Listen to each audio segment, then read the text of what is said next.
అమెరికాకు వెళ్ళాలనేది ప్రతి భారతీయుడికి ఒక కల ఉంటుంది. యూఎస్‌కి వెళ్ళి ఉన్నత చదువులు చదవాలని, ఉద్యోగాలు చేయాలని అనుకుంటారు చాలామంది. కానీ చేసే చిన్న తప్పు వల్ల అనేక కష్టాలు ఎదుర్కొంటారు. తెలిసి చేసినా, తెలియక చేసినా తప్పు తప్పే. అమెరికా అధ్యక్షుడిగా డొనాల్డ్ ట్రంప్ రెండోసారి పగ్గాలు చేపట్టిన తర్వాత చట్టాలు మరింత కఠినంగా మారాయి. వీసాల జారీ విషయంలో మరింత కఠినంగా ఉంటోంది అక్కడి ప్రభుత్వం. ఇప్పటికే వీసా దరఖాస్తు చేసుకునే వారి సోషల్ మీడియా ఖాతాలను చెక్ చేస్తున్నారు. ఇప్పుడు మరో హెచ్చరిక జారీ చేసింది భారత్లోని అమెరికా రాయబార కార్యాలయం.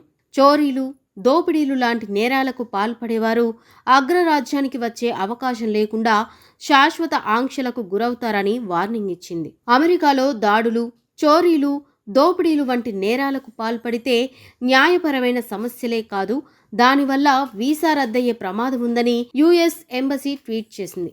అంతేకాదు, భవిష్యత్తులో అగ్రరాజ్య వీసాలకు దరఖాస్తు చేసుకునే అర్హతను కోల్పోతారని ట్వీట్లో పేర్కొన్నారు. విదేశీయులు అమెరికా చట్టాలను తప్పనిసరిగా పాటించాలని పోస్ట్ చేసింది.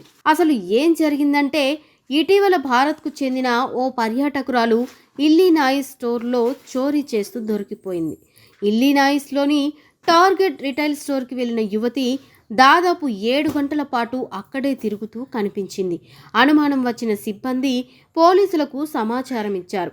వారు వచ్చేలోపు ఆమె వెనుక వైపు ఉన్న గేటు నుంచి బయటకు వెళ్లేందుకు ప్రయత్నించింది. పోలీసులకు అప్పటికే అక్కడికి చేరుకుని ఆమెను పట్టుకున్నారు. దాదాపు $1,300 వస్తువులు ఆమె స్టోర్ నుంచి చోరీ చేసేందుకు యత్నించింది. పర్యాటకురాలిపై కేసు నమోదు చేసిన పోలీసులు దర్యాప్తు చేపట్టారు. అయితే ఇక్కడ ట్విస్ట్ ఏంటంటే, తనపై కేసు నమోదు చేయవద్దని, కావాలంటే డబ్బులు చెల్లిస్తానంటూ క్షమాపణలు చెప్పినట్టు వీడియోలో ఉంది. తాను ఇక్కడికి చెందిన దాన్ని కాదని, తన ఫ్యామిలీ ఇండియాలో ఉందని చెప్పింది. వాళ్ళకి ఫోన్ చేయాలని, అమెరికాకు ఒంటరిగా వచ్చానని చెప్పింది. ఇంట్లో 20 ఏళ్ల కూతురు కూడా ఉంది అంటూ దీనంగా చెప్పినట్టు వీడియోలో ఉంది.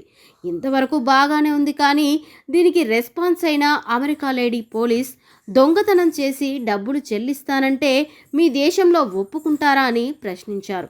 దాంతో ఈ ఘటనపై సోషల్ మీడియాలో చర్చకు దారితీసింది. రకరకాల కామెంట్స్ వినిపిస్తున్నాయి. ఈ ఘనకార్యం కోసమేనా పాస్పోర్ట్తో విదేశాలకు వెళ్ళావని ఒకరు, ఇలాంటి వారి వల్లనే అమెరికా సోషల్ మీడియా భారతీయుల పట్ల ద్వేషం, అసహ్యంతో నిండిపోయిందని మరొకరు కామెంట్ చేశారు. ప్రపంచ వేదికపై భారతదేశానికి తలవంపులు తెచ్చిపెడుతోందని, విదేశాలలో దేశానికి అవమానం తీసుకురావద్దని ఇంకొకరు కామెంట్ పెట్టారు.